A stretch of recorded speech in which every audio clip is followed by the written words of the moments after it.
Self inhalation, auto destruction. आज का जो मैं ये एपिसोड बना रहा हूं ना, ये 3-4 एपिसोड्स में कवर करूंगा और इसके अंदर मैं खूब झूठ बोलने वाला हूं, खूब फेंकने वाला हूं। और ये खूब झूठ बोलने वाला और फेंकने वाला इसलिए हूं क्योंकि जब मैं छोटा था तो हम लोग को मोबाइल तो होते नहीं थे, तो हम लोग क्या करते थे कि हम लोग खेलते रहते थे। तो शाम होती थी और शाम को जब हम खेल कंप्लीट कर लेते थे तो रात होने से पहले डस्क का टाइम होता है, तो हम लोग सब एक जगह जाके बैठते थे और हमारे बीच में एक होता था फेंकू, जो भूत की कहानियां सुनाता था हमें। और वो भूत की कहानियां सुना तो देता था, लेकिन रात को मैं वॉशरूम नहीं जा पाता था। फिर तो होता ये था कि उसने कहानी सुनाई, उसने हमारे दिमाग के अंदर कुछ डाल दिया। मुझे बाकियों का नहीं पता, मैं अपने बारे में बता रहा हूँ। मेरी मम्मी मुझे रात होने से पहले आवाज देके बुला लेती थी, तो वो कहानी जब सुनाता था तो मैं इतना ज्यादा एंग्रॉस्ड रहता था, तो उतना तो कभी मैं क्लासरूम में नहीं रहा। टीचर वगैरह पढ़ाते थे तब भी मैं इतना एंग्रॉस्ड नहीं रहता था, पर उसकी कहानियों में इतना एंग्रॉस्ड रहता था और उसका इम्पैक्ट इतना ज्यादा मेरे दिमाग पे होता था कि उसकी वजह से मैं रात को वॉशरूम नहीं जा पाता था। इधर मैं बीच में, आप लोग को अगर पेरेंट्स कोई वॉच कर रहा है तो एक बात ध्यान रखना, we are not nocturnal animals. हमें रात को दिखता नहीं है, तो हमें रात से डर लगता है और हमें डरना भी चाहिए। तो जो पेरेंट्स हैं उनसे भी ये रिक्वेस्ट है, या बच्चों से भी, कि एज इट गोज डार्क अब वापस अपने घर के अंदर आ जाए to a safe place. The reason being, मैंने बहुत सारे एनिमल्स को ऑब्जर्व किया है। मेरे पास बहुत सारी मुर्गियां हैं, बकरी हैं, गाय हैं। तो जब डस्क होता है ना, तो they automatically start walking back to their cage, and this is something very good they do, because रात को फिर स्कैवेंजर्स निकलते हैं और वो हंटिंग के लिए अलग अलग जानवर निकलते हैं। दोज नॉक्चरल एनिमल्स का वो शिकार हो जाते हैं जो लोग नॉक्चरल नहीं होते। तो nights are scary, please don't move out at night. तो ये जो कहानियां सुना रहा है मेरे को, इस कहानी के बाद मैं अपना एपिसोड को 4 एपिसोड में थोड़ा लंबा होने वाला है। तो ये जो फेंकू था, इसकी वजह से मैं वॉशरूम नहीं जा पाता था, डर के मारे। मेरे को इतना डर लगता था और मैं वेट करता था कि मम्मी पापा कोई उठे तो मैं चुपचाप उनके साथ चला जाऊं। तो ये है एपिसोड 1 इंट्रोडक्शन, जिसके अंदर मैं ये बताने वाला हूं कि हम सेल्फ डिस्ट्रक्शन कैसे अपने आप, अपने दिमाग से करते हैं। तो पहला एपिसोड जो होने वाला है उसका नाम है पतंगा। दीपक सुंदर देख करी, जरी जरी मरे पतंग। नाउ व्हाट हैपेंस इज, जो पतंगा होता है, जो अपन बोलते हैं ना कि लाइट में जाके मरता है, वो उससे अट्रैक्ट हो जाता है और वो जाके मर जाता है। एक्चुअली ऐसा नहीं है। ये एक डॉर्सल लाइट रिस्पॉन्स होता है या नेविगेशन फेलियर होता है। डॉर्सल लाइट रिस्पॉन्स क्या होता है कि जब पतंगा, मॉथ्स या इंसेक्ट्स होते हैं, वो लोग जब लाइट देखते हैं तो नेविगेशन के लिए अपना जो डॉर्सल पार्ट है वो लाइट की तरफ कर देते हैं, ताकि वो नेविगेट कर सके अंधेरे में अपना रास्ता। तो actually they are not attracted towards light, they are trapped because of that light. और हम पतंगा बोलते हैं, हम बोलते हैं गीदड़ की मौत आती है तो शहर की तरफ भागता है, लेकिन सबसे बड़ा ट्रैप इंसान अपने लिए खुद ही बनाता है। तो इस एपिसोड के अंदर पतंगा के अंदर मैं ये बताना चाह रहा हूँ कि इंसान जिस चीज को सेल्फ डेवलपमेंट समझ रहा है ना, एक्चुअली वो सेल्फ डिस्ट्रक्शन है। जो बड़ी बड़ी बिल्डिंग है वो बना रहा है ना, उन्हीं बिल्डिंग के नीचे दब के वो मरेगा, और ऐसा हो रहा है। इजराइल और ईरान में तो आप देख ही रहे हैं क्या हो रहा है। और यही जिसको हम सेल्फ डेवलपमेंट या डेवलपमेंट समझते हैं, वो एक्चुअली डेवलपमेंट नहीं, वो डिस्ट्रैक्शन है। We are getting trapped. जिस तरीके से एक पतंगा होता है, वो अट्रैक्ट नहीं होता, वो ट्रैप्ड हो जाता है वो लाइट के, उस पर नेविगेशन फेलियर हो जाता है उसका, और वो डॉर्सल लाइट नेविगेशन फेलियर की वजह से वो मर जाता है। और इसी तरीके से जो ह्यूमंस ये डेवलपमेंट कर रहे हैं, बड़ी बड़ी बिल्डिंगें बना रहे हैं और इमारतें बना रहे हैं ना, हम ये सोच रहे हैं कि हमारा बहुत डेवलपमेंट हो रहा है। एक्चुअली हम लोग उसी पतंगे की तरह अपने लिए गड्ढा खोद रहे हैं। Self destruction method, to die, to kill ourselves. हम इसीलिए जब भी आप देखना कि हम लोग जब भी कोई अट्रैक्टिव चीज देखते हैं, चाहे अट्रैक्टिव इंसान देखते हैं या लाइट्स या मॉल देखते हैं या खूबसूरत कोई भी चीज देखते हैं ना, तो हम उसकी तरफ अट्रैक्ट होते चले जाते हैं, हम लोग उसकी तरफ खींचे चले जाते हैं। तो एक्चुअली वो हमारा अट्रैक्शन नहीं है, वो एक ट्रैप है। वो ट्रैप क्रिएट किया जा रहा है आपके ऊपर, आप ही को मारने के लिए। और हम इंसान, पतंगा और इन लोग गीदड़ वगैरह, इन सबसे ज्यादा खुद मरने के रास्ते पे जा रहे हैं। तो जो पहला एपिसोड मैंने लिखा पतंगा। एपिसोड 2 है ड्रीम। हर इंसान का एक सपना होता है। तो एक दिन रात को मैं नींद नहीं आ रही थी, काफ़ी रात हो गई, पूरी रात 3 बज गए 4 बज गए। तो मैं जनरली डे ड्रीम करता हूँ कि डे ड्रीम ये करता हूँ कि आप लाइफ में करना क्या है। तो मेरे दिमाग में एक बात आई कि जो मैंने बचपन से सपना देखा था, हम लोग मोबाइल तो होते नहीं थे तो हम लोग कॉमिक्स पढ़ते थे। तो हम एक कॉमिक थी टार्जन, तो टार्जन कॉमिक मेरे को बहुत अच्छी लगती थी। तो मैं उसमें पढ़ के बहुत ज़्यादा इंप्रेस होता था कि एक आदमी जाके जानवरों के साथ रह रहा है, जंगल में इधर उधर घूम रहा है करके। तो मेरे भी दिमाग में था ये कि मैं भी एक ना एक दिन ना टार्जन की तरह लाइफ रहूंगा, जंगल में जाऊंगा और वहाँ पे एक अपना छोटा सा घर बनाऊंगा, उधर जानवर होंगे, खूब सारे पेड़ पौधे होंगे। तो मैंने सोचा ये करते हैं, लेकिन अगर ये सपना पूरा करना था तो ये जगह मिलेगी कहाँ पे। तो थोड़ा फ्यूचरिस्टिक सोचूंगा और ये लास्ट एपिसोड में मैं सारी चीजें लिंक करूंगा कि किस तरीके से पतंगा सेल्फ डिस्ट्रक्शन और किस तरीके से ये जगह का सिलेक्शन। लोग बोलते हैं कि क्या तुम्हारे कोई रिश्तेदार रहते थे जहां तुमने फॉर्म लिया? मैंने कहा ना। कोई दोस्त रहते थे? मैंने कहा नहीं। तो फिर तुमने वो जगह क्यों ली? तो मैंने उनको बताया 2-3 रीजन। एक रीजन तो ये था कि ट्रॉपिक ऑफ कैंसर, जो ट्रॉपिक ऑफ कैंसर कर्क रेखा शायद कहते हैं, वो वहां से निकलती है। तो सनलाइट हमेशा वहां पे ज्यादा रहेगी, सेंट मतलब वर्टिकल सनलाइट रहेगी, जिसकी वजह से जो फ्यूचर ईंधन यानी कि जो रिसोर्स है, फ्यूचर रिसोर्स, वो एनर्जी जो है दैट इज सोलर। तो मैंने सोचा एक तो अगर मैं ट्रॉपिक ऑफ कैंसर पे रहूंगा तो ये एडवांटेज रहेगा।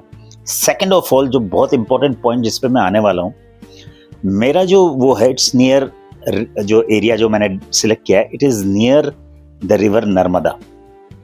Now why I have chosen Narmada river?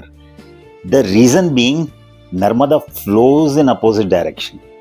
मैं अभी धीरे धीरे आपको बताऊंगा कि इसके पीछे कारण क्या था कि मैंने नर्मदा रिवर पे देखा कि और भी तो बहुत सारी रिवर आती हैं ऊपर से, लेकिन जो कंटेमिनेशन का इशू है वो मैं आपको लास्ट एपिसोड के अंदर डिस्कस करूंगा। अभी तो सेल्फ डिस्ट्रक्शन ड्रीम जो एपिसोड है उसके अंदर मैंने एक फॉर्म लिया, अच्छा सा बना लिया। रात का अंधेरा रहता वहां पे, इतना ज्यादा अंधेरा रहता है कि कुछ नजर नहीं आता था। ये 4 साल पहले की बात बता रहा हूं। तो मैंने एक बात सोची कि क्यों ना मैं एक ऐसा जानवर लेकर आऊं, क्योंकि ह्यूमंस पे तो विश्वास कर नहीं सकते, तो क्यों ना एक ऐसा जानवर लेकर आऊं जो मुझे प्रोटेक्ट करे। और मैंने काफी स्टडी किया और फाइनली मैंने सोचा मैं डॉग लेकर आता हूं, और वो जो डॉग होगा वो पिटबुल होगा। तो मैं एक पिटबुल डॉग लेकर आया और मेरे, क्योंकि वहाँ पे लेपर्ड्स भी आते थे और लेपर्ड्स के अलावा वहाँ पे पीछे काफ़ी वो जंगली सुअर, उनका भी इन्वेजन होता था। तो उनसे बचने के लिए मैंने पिटबुल और 2-3 इस तरीके के जानवर लेकर आया। लेकिन हुआ क्या, हुआ ये कि ये जो जानवर मैंने पाले थे अपनी प्रोटेक्शन के लिए, अब वही मेरे जान के दुश्मन बन गए। वो किस तरीके से? क्योंकि उन लोगों ने आसपास जाके जितने भी जानवर थे सबको मारना चालू कर दिया। यहां तक कि जो करीब 1 किलोमीटर की दूर पे किसान रहता था उसकी गायों को अटैक कर दिया। तो मैंने अपने आप का कैसे कब्र खो दी, अपनी self destruction. I bought something to save me, to protect me, और वही मेरे गले का हड्डी बन गया बाद में। तो लास्ट एपिसोड में मैं सारी चीजें मिलाऊंगा कि कैसे डर यानी फियर, जो बंदा कहानी सुनाता था, सेकंड पतंगा, एक attraction, third dream and self destruction. तो ये वाला जो एपिसोड था ये सेल्फ डिस्ट्रक्शन की तरफ था कि कैसे मैंने पहला स्टेप लिया towards my self destruction. Episode 3 का नाम है स्टार्टल रिफ्लेक्स। स्टार्टल रिफ्लेक्स, ये मैं क्यों इसका नाम स्टार्टल रिफ्लेक्स रख रहा हूं? क्योंकि जब हम जीते हैं या फिर अपनी लाइफ अपन जो जीते हैं, आउट ऑफ माई एक्सपीरियंस मैंने सीखा है कि नंबर 1 तो अपन अपने आप को खुद मारते हैं। और स्टार्टर रिफ्लेक्स एक ऐसी चीज है जो आपको मजबूर कर देती है अपने आप को मारने पे। तो यहां पे मैं 3 चीजें डिस्कस करूंगा। एक तो विड्रॉल रिफ्लेक्स, एक स्टार्टल रिफ्लेक्स, एक writing reflex. Now withdrawal reflex क्या होता है? विड्रॉल रिफ्लेक्स ये होता है कि आप अपने आप को दुनिया से विड्रॉ कर लें, या जहां भी कुछ इशू हो रहा हो वहां से अपने आप को विड्रॉ कर लें और अपने आप को सेव कर लें। तो ये तो हो गया विड्रॉल रिफ्लेक्स। एक होता है राइटिंग रिफ्लेक्स। राइटिंग रिफ्लेक्स का मतलब अपना पोस्चर ठीक कर लें, अपने आप को सही कर लें, तो राइटिंग रिफ्लेक्स। और तीसरा जो होता है वो स्टार्टर रिफ्लेक्स होता है। स्टार्टर रिफ्लेक्स क्या होता है कि अचानक आपका रिएक्शन टू सडन नॉइज या टू सडन एक्सटर्नल स्टिमुलाई, तो उसमें आपका रिफ्लेक्स जो होता है ना, that is called starter reflex, और यही आपको मारेगा। तो स्टार्टर रिफ्लेक्स के अंदर होगा क्या कि ये जो सडन पैनिक है, जो पतंगा है, वो अपने आप को ट्रैप में फंस जाएगा और हम अपने आप को ही मार देंगे।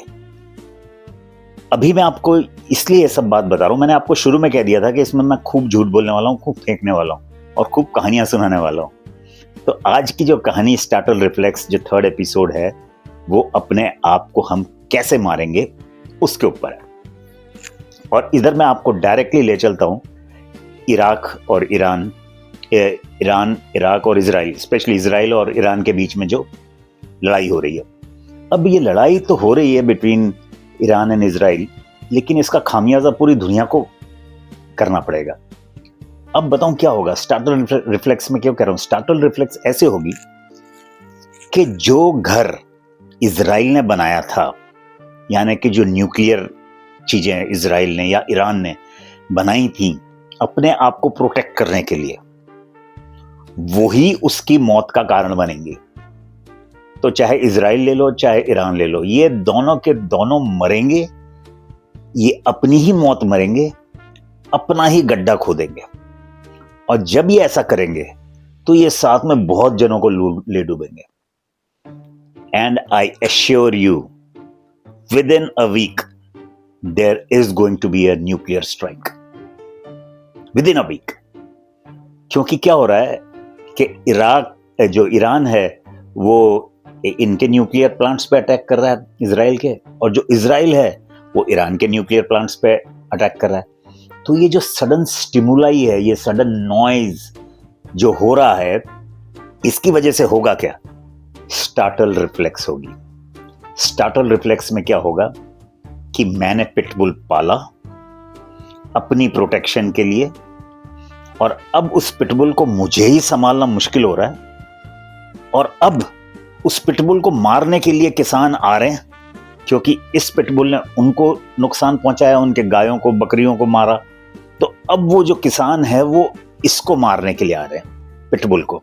उन्होंने 2-3 अटेम्प्ट कर लिए हैं, उन्होंने खाने में जहर तक मिलाने की सोच ली, उन्होंने एक दिन बड़े बड़े भाले लेके मारने के आने सोच ली कि अब उसको खत्म करेंगे, पिटबुल को खत्म करेंगे। एक बंदा जिसको मैंने पैदा किया प्रोटेक्ट करने के लिए अपने आप को, अब उसको मुझे प्रोटेक्ट करने के लिए पूरे के पूरे एफर्ट्स डालने पड़ रहे हैं। अब स्टार्टर रिफ्लेक्स होगा ये कि फाइनली ये जो सडन नॉइज और उसके अंदर है ना, या तो मैं विड्रॉल रिफ्लेक्स कर लूं, ठीक है, या फिर राइटिंग रिफ्लेक्स पे आ जाऊं कि अपने आप को संभाल लूं। मेरा जो डॉग है इसको मैं थोड़ा सा आइसोलेट कर दूं, या इसको केज्ड कर दूं, या अलग कर दूं, थोड़े कहीं दूर ले जाके रख दूं, क्योंकि मैं उसको आइसोलेट तो कर नहीं सकता, क्योंकि वो मेरा पाला हुआ है, मुझे तो रखना ही है, लेकिन मुझे उसका सॉल्यूशन तो निकालना ही पड़ेगा। तो जो एपिसोड 3 है, ये मैं कह रहा हूं स्टार्टल रिफ्लेक्स। अब इसकी वजह से क्या होगा, कंक्लूजन, वो मैं लास्ट पार्ट के अंदर कहूंगा। एपिसोड 4 है सेल्फ सैबोटेज। सेल्फ सैबोटेज मैं ये इसलिए कह रहा हूं कि जो इंसान में एक टेंडेंसी होती है आइडिएशन या सेल्फ डिस्ट्रक्शन, और ये टेंडेंसी चाहे कितना ही आदमी समझदार हो, कितनी पढ़ाई लिखाई कर ले, आप डॉक्टरेट कर लो, आप डीलिट कर लो, आप कितना भी पढ़ाई लिखाई कर लो, लेकिन ये जो टेंडेंसी है सेल्फ सैबोटेज की, सेल्फ डिस्ट्रक्शन की, ये नहीं खत्म होने वाली। और ये ह्यूमंस के अंदर, उनके डीएनए के अंदर है। एपिसोड 1 में अपन ने पतंगा डिस्कस किया था कि कैसे पतंगा अट्रैक्ट नहीं होता लाइट की तरफ, ट्रैप हो जाता है लाइट की तरफ। सेकंड एपिसोड में अपन ने कहा था ड्रीम, कि आदमी सोचता क्या है, हो क्या जाता है। थर्ड एपिसोड जो अपन ने किया था, वो किया था अपन ने स्टार्टल रिफ्लेक्स, यानी कि एक रिफ्लेक्स होती है जहां पे एक तेज आवाज या एक अजीब से स्टिमुलस की वजह से आप जो वो लेते हैं। और फोर्थ अपन कर रहे हैं सेल्फ सैबोटेज। तो ये सेल्फ सैबोटेज के अंदर मैं आपको बताना चाह रहा हूं कि लड़ाई तो हो रही है, यहां पे लड़ाई हो रही है पूरे गल्फ, जिसे अपन गल्फ मिडल ईस्ट कहते हैं और ये गल्फ कंट्रीज कहते हैं, यहां पे हो रही है लड़ाई। लेकिन अब there is no way out, neither Iran के पास कोई रास्ता है नॉर इजराइल के पास रास्ता है। Now what they are going to do is they are going to start nuclear attacks. Within 5 to 7 days देखना आप न्यूक्लियर अटैक चालू हो जाएंगे। और जैसे ये चालू होंगे तो उसके पास इंडिया कितनी दूर पड़ता है यहां से भी, ये रहा इंडिया। और दो चीजें असेंशियल होती हैं एक ह्यूमन लाइफ के लिए। सबसे पहले तो प्राणायाम जिसे कहते हैं, यानी सांस, यानी हवा जो अपन ब्रीथ करते हैं। और सेकंड चीज जो इंपॉर्टेंट होती है water. Other than all other things other required, these two are very basic. और अगर कुछ ऐसा रेडियो एक्टिव होता है गल्फ के अंदर तो सबसे ज्यादा अफेक्टेड बताऊं क्या रहेगा? This part of India, the north part of India. तो नॉर्थ पार्ट ऑफ इंडिया की अपनी जो लाइफलाइन है, पूरे जो नॉर्थ इंडिया की जो लाइफलाइन है, that are rivers other than air. तो एयर में तो रेडियो एक्टिविटी होगी होगी, जो पानी है उसके अंदर भी रेडियो एक्टिव मटेरियल डेफिनेटली आएगा, because most of the rivers they originate from here, जो नॉर्थ को देती हैं, नॉर्थ की जो लाइफलाइन बनाती हैं। And once this area is contaminated, this is going to affect the entire northern part of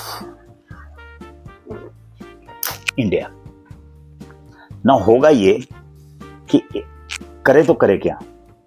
अगर रिवर कंटेमिनेशन होता है, वाटर कंटेमिनेशन होता है, I tell you this will affect entire living creatures, not only human beings, there will be destruction, mass destruction. तो इसी को मैंने कहा है सेल्फ सैबोटेज।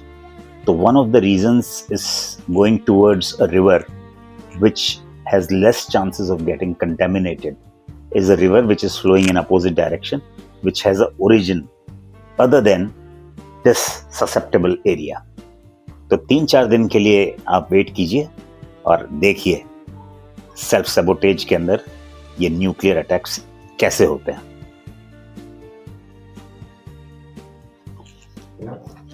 वो बंदा जो मुझे बचपन में कहानी सुनाता था और डरा देता था, जिसकी वजह से मुझे वॉशरूम तक जाने में दिक्कत होती थी, अब उस बंदे की बात मैं कर रहा हूं आप लोगों से और मैं आपको डराना चाहता हूं। इसलिए ये कहानी बना रहा हूं और इसलिए मैं आप लोगों को कहानी सुना रहा हूं, क्योंकि अगर इस जो मैं वीडियोस वगैरह बनाता हूं उसको अगर 50-100 जने भी देखते हैं और एक जना ये भी उनमें से अगर ये सोचता है कि let us create a green environment, let us go away from this attractive reflex, या जो पतंगे की तरह जो towards light when he gets attracted, तो उस तरीके से हम जो अट्रैक्ट हो रहे हैं अनवांटेड चीज के लिए, अगर हम वो अवॉइड करके अगर हम एक ऐसी जगह शिफ्ट होते हैं जहां पे हम अपने फ्यूचर जनरेशन को एक बेटर लाइफ दे सकें, which does not have much of a startle reflex, यानी कि नॉइज और ये सारी चीजें ना हो, अनवांटेड सेल्फ सैबोटेज यानी अपने आप को मारने की टेंडेंसी ना हो, अगर हम ऐसी जगह शिफ्ट कर जाएं तो life would be much more easier. तो ये एंटायर कहानी सुनाने का, फेंकने का, और ये जो न्यूक्लियर धमकी आपको मैं दे रहा हूँ कि ये गिराने वाले हैं, ये इसीलिए दे रहा हूँ कि अगर आप इन सब से बचना चाहते हैं और एक बेटर लाइफ क्रिएट करना चाहते हैं तो छोड़िए यार ये ईरान और इजराइल ये जो लड़ रहे हैं ना, पागल हैं। यूनाइटेड स्टेट्स और ये लोग अपने आप को पढ़ा लिखा कहते हैं, ये पढ़े लिखे हैं, ये हरकतें कर रहे हैं कोई पढ़े लिखे की। तो आप लोग प्लीज थोड़ा बहुत इस भीड़ भाड़ नॉइज से दूर होके अपने आप को एक ऐसी जगह पे ले चलें जहाँ पे फ्लोरा फोना, शांति हो, हरियाली हो, जहाँ पे आप पीसफुली अपनी लाइफ जी सकें और अपने फ्यूचर जनरेशन के लिए अपन एक आइडियल एटमॉस्फेयर क्रिएट कर सकें। तो यही पार्ट था कंक्लूजन। इसीलिए मैंने ये 4 एपिसोड में एक लंबा एपिसोड बनाया अपने उन स्टूडेंट्स के लिए, अपने उन दोस्तों के लिए जो चाहते हैं कि हम अपनी ड्रीम्स जिएं। एक ही लाइफ है, सेकंड लाइफ में नहीं पता मुझे कि 72 हूर मिलने वाली हैं या तुम्हें कोई जानवर बनाने वाला है या क्या होने वाला है, 84 योनियों में से पता नहीं क्या क्या क्या, ये सब मुझे नहीं पता। मैं तो इतना जानता हूँ कि यही लाइफ है और इस लाइफ को बेटर बनाने के लिए please create a good green environment और ये मार धाड़ काटा काटी इससे कुछ नहीं होने वाला, इससे सिर्फ डिस्ट्रक्शन होगा भाई। तो प्लीज अवॉइड दैट। नमस्कार।